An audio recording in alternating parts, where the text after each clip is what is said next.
there was a saying back in the days called, you know, you're either the best at what you do, or the only one who does it. So I think, fortunately for me,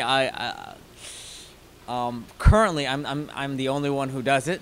Thus, by default, I'm the best that does it. So I'm number one, obviously. No, no, humbly, actually.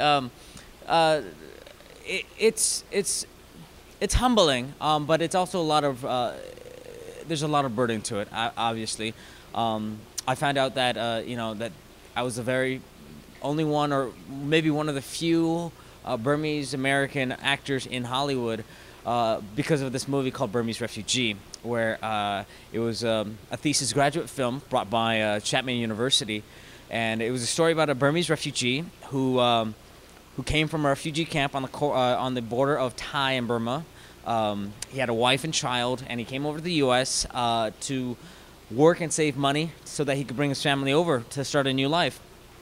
And the story is really inspiring, obviously, because as far as my upbringing goes, the character is very educated. He was a professional electrician, you know, graduate of a, of a university in Burma, highly educated.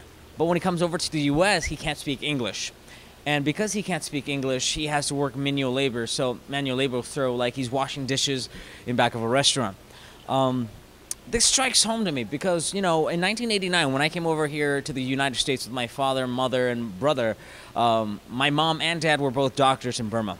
But because they came over here in such short notice, a lot of their documentations weren't recognized. So even though they were doctors and surgeons in Burma, they were completely clean slate over here in the U.S. So slowly we had to work up our ways, you know, doing random labors just to make ends meet, to raise a family, to slowly moving them from, you know, living in the living room of a cousin's house to a studio apartment, to a one-bedroom apartment, to a rental house, to finally a down payment on a small little house. And, you know, 20 years later, or 12 years later, here we are, you know, striving still, but it's been quite a journey.